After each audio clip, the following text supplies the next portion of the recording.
বই প্রকাশ হলো এবং 100 বছর পুরনো একটি বই, সেটাকে আবার আপনি নতুন করে রিকনস্ট্রাক্ট করে প্রকাশ করলেন, কি বলবেন? বলতে 100 বছর পুরনো না, বাংলার ইতিহাস ঈশ্বরচন্দ্র বিদ্যাসাগর লিখেছিলেন আজ থেকে 150 বছর আগে, মানে তারও বেশি। বিদ্যাসাগর মারাই গেছেন আজ থেকে 100, ওখানে 91, মানে 9 বছর, আর এদিকে 104 বছর, 124 বছর, 133 বছর আগে।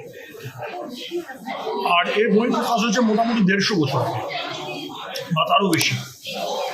আমি তার ইংরাজি করলাম, আর স্বাধীনতার পরে সম্ভবত অরিজিনাল বইটা রিপ্রিন্ট হয়নি, আমরা এটাকে রিপ্রিন্ট করিয়েছি। বাংলার ইতিহাস মানে কি, নবাবী আমলে বাঙালির অবস্থা কী ছিল, বাঙালি হিন্দুর অবস্থা কী ছিল, যারা নবাব ছিলেন মীর জাফর, মীর কাসিম কিংবা সিরাজদৌল্লা কিংবা আলীবর্দী, এদের আমলে বাংলার অবস্থা, বাংলার মানুষের অবস্থা, বাংলার হিন্দু সমাজের অবস্থা বিদ্যাসাগর মশাই লিখেছেন। বিদ্যাসাগর তো সব কিছু বহুবার রিপ্রিন্ট হয়েছে, কিন্তু এই লেখাটা এই বাংলার ইতিহাসটাকেও রিপ্রিন্ট করেনি। কেন করেনি? বিদ্যাসাগরের রচনাবলী খুঁজবেন, দুটো রচনাবলী ছাড়া বাকি কোনো রচনাবলীতে এই লেখাটা পাবেন না। এটা রিয়েলিটি। জন্য আমার মনে হয় যে এটাকে আবার মানুষের কাছে আনা দরকার। আমি প্রথমে ইংরেজি করেছি, তারপর আমরা এটাকে বাংলায়। জায়গায় দেখা যাচ্ছে thread culture, north Bengal lobby থেকে থ্রেড কালচার সামনে আসে এবং সেটা শুধু স্বাস্থ্যক্ষেত্রে সীমাবদ্ধ তা নয়, বিভিন্ন ডিপার্টমেন্ট থেকে এখন আওয়াজ তোলা হচ্ছে থ্রেড কালচারটা যেন একটা ছেয়ে গেছে। নার্সরা আওয়াজ তুলছে, সব থেকে ভয়ঙ্কর পুলিশ প্রশাসন, যেটাকে আমরা বলি পুলিশদের যারা নিচু তলার কর্মী, তারাও বলছে থ্রেড কালচারের কথা, তাদের ক্ষেত্রেও নাকি থ্রেড কালচার দেওয়া হয় যারা উচ্চ পদস্থে যারা আছে। কি বলবেন এই থ্রেড কালচার নিয়ে? এই বাংলার দুর্ভাগ্য। রবীন্দ্রনাথ বিদ্যাসাগরের রাজ্য, রবীন্দ্রনাথ বিদ্যাসাগর রামমোহনের রাজ্য, বিবেকানন্দের দেশ, সেখানে এরকম সোজা ভাষায় হুমকি কালচার। আপনি ভদ্র ভাষায় বলছেন থ্রেড কালচার, এটা হচ্ছে হুমকি কালচার। সবজিওয়ালাকেও হুমকি দেওয়া হয়, ডাক্তারকেও হুমকি দেওয়া হয়। আর আমি তো কালকে টেলিভিশনে দেখলাম যে বেসরকারি কোম্পানির একজন সিনিয়র অফিসার, তাকেও তৃণমূলের গুন্ডারা হুমকি দিচ্ছে, কারণ সে প্রতিবাদের মিছিলে হেঁটেছিল। এই হুমকি কালচার বাংলার সর্বনাশ করেছে। সিপিএম এনেছিল, তৃণমূল এটাকে আরও পরিপুষ্ট করেছে। বীরভূমের বাঘ ফিরে এলো, মুখ্যমন্ত্রী বলেছিলেন বীরের সম্মান দিয়ে ফিরিয়ে আনতে হবে, কিন্তু ফিরিয়ে আসার পর উৎসব বীরভূম জুড়ে। এবং যিনি এতদিন দায়িত্বে ছিলেন, দেখছিলেন কাজল শেখ, তিনি কিন্তু আবার সেই থ্রেড কালচারের কথাই বলছি, তিনি আবার হুমকি দিতে শুরু করেছেন, দেখে নেব। এবং শুধু তাই নয়, মুখ্যমন্ত্রী, আমি একটু জুড়ে দিচ্ছি, মুখ্যমন্ত্রী বা তৃণমূল কংগ্রেস থেকে বলা হয়েছে যে এই মুহূর্তে অনুব্রতকে সেই বড় দায়িত্ব দেওয়া হবে না, কোর কমিটি দল চালাবে। কি বলবেন? আমি জানি না ওদের দল ওরা কী করবে, কিন্তু যেটা খুব খারাপ লাগছে সেটা হচ্ছে 100 বছর পরে বাঙালি তার বাঘকে আবার নতুন করে আবিষ্কার করল। বাংলার বাঘ কাকে বলা হতো? স্যার আশুতোষ মুখার্জি সত্যিকারেরই বাংলার বাঘ ছিলেন, রয়্যাল বেঙ্গল টাইগার। আর এখন একজন চোর, গরু চোর, বালি চোর, সমস্ত রকমের চুরি করেছে যে লোকটা, জেল থেকে জামিনে বেরিয়েছে, কদিনের জন্য বেরিয়েছে আমরা কেউ জানি না, তাকেও বাংলার বাঘ বানাচ্ছে। এই বিদ্যাসাগরের রাজ্য, এই বিবেকানন্দের রাজ্য। অনুব্রত মণ্ডল অপরাধী সাব্যস্ত যেমন হয়নি, তেমন নির্দোষও প্রমাণিত হয়নি, জামিনে বেরিয়েছে। অনেক অপরাধী জামিনে বেরোয়, দুদিন পরে আবার কনভিকশন হয়ে যায়। আমার অনুমান অনুব্রতর ক্ষেত্রেও তাই হতে চলেছে। বিষয়টা হচ্ছে যে একটা ভয়ঙ্কর অভিযোগ উঠছে যে টালা থানার ওসি ইতিমধ্যেই গ্রেফতার, ওই থানায় বসে নাকি এফআইআর বদল করা হয়েছে, নানা রকম ভিডিও সেটাকে ডিলিট করা হয়েছে এবং অনেক ধরনের অভিযোগ সামনে আসছে, যে অভিযোগ করছে সিবিআই। ইতিমধ্যেই কিন্তু আদালতেও সেই পেশ করেছে সিবিআই এর তরফ থেকে। কিন্তু ভয়ঙ্কর অভিযোগ, কি বলবেন? সত্যি কথা।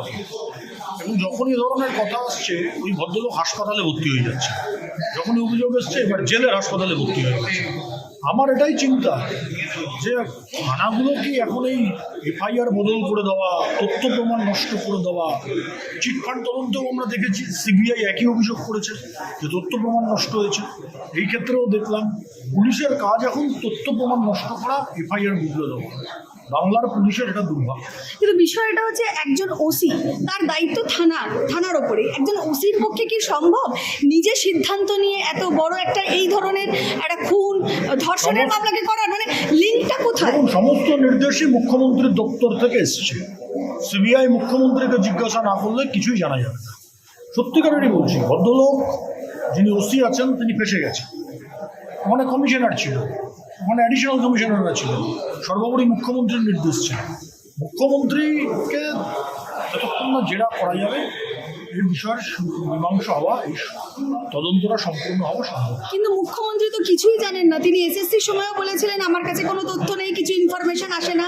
এখনও যখন টেন্ডার কেলেঙ্কারি থেকে শুরু করে একাধিক দুর্নীতি সামনে আসছে, উনি পরিষ্কার বলছেন আমি তো জানি না। সব অপরাধীই বলে আমি কিছু জানি না, এটাই দুর্ভাগ্য। আরেকটা বিষয়, এই জুনিয়র ডাক্তার তারা আন্দোলন করছিলেন, তাদের 5 দফা যে দাবি ছিল সেই দাবির কিছুটা পূরণ হয়েছে, বাকিটা পূরণের জন্য তারা 7 দিন সময় দিয়েছিলেন। ইতিমধ্যে আবার তারা চিঠি করেছেন এবং বলছেন দফা মানে যে দাবি আছে সেগুলো পূরণ না করলে আবার তারা আন্দোলনে যাবেন। সামনে পুজো, কি বলবেন? শুনুন, এই জুনিয়র ডাক্তাররা যা করার করেছেন, কিন্তু কিছু হবে না। তার কারণ হচ্ছে এক বছর বোধ আগে যাদবপুর ইউনিভার্সিটির একটি ছেলে, তাকে খুন করা হয়।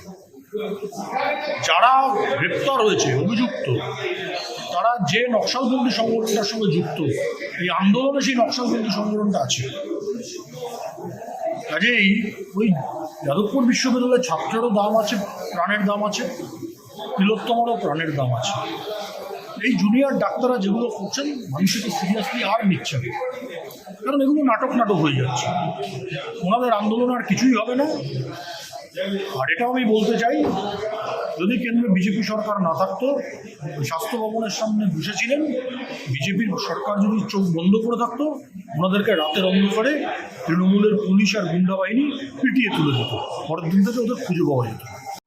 ইতিমধ্যে কিন্তু আরজিকর হাসপাতাল থেকেও একটা ইনভেস্টিগেশন টিম তৈরি করা হয়েছে যে সেদিন সেমিনার রুমে কারা ছিল এই বিষয়ে। যারা ছিল সন্দীপ ঘোষের ঘনিষ্ঠ, তারা ইতিমধ্যেই ইনভেস্টিগেটে ডাকা হয়েছে। এগুলো সব আইওয়াস, এগুলো লোক দেখানো জিনিস। আইওয়াস যতদিন যেভাবে চলবে ততদিন পশ্চিমবঙ্গে কোনো প্রশাসনের কাজ ঠিকঠাকভাবে হবে। বিজেপি ইতিমধ্যেই মানে দাবি করছেন যে দফা 1 দাবি 1 মুখ্যমন্ত্রীর পদত্যাগ। তো এই দাবিটা সামনে রেখেই কি আগামী দিন আন্দোলন চলবে যতক্ষণ না বিচার পাবে? এটা বিজেপির যারা নেতৃত্বে এখন আছেন তারা বলবেন, কিন্তু মানুষ কিন্তু এই ধরনের যে ধরনের আন্দোলন আমরা রাস্তায় দেখলাম, পার্টিসিপেট করেছেন, ব্যাপক হারে করেছেন। নাগরিক আন্দোলন, গণ আন্দোলন হয়েছে, কিন্তু কোথাও গিয়ে মনে হচ্ছে আন্দোলনগুলো খেয়ে হারিয়ে ফেলছে।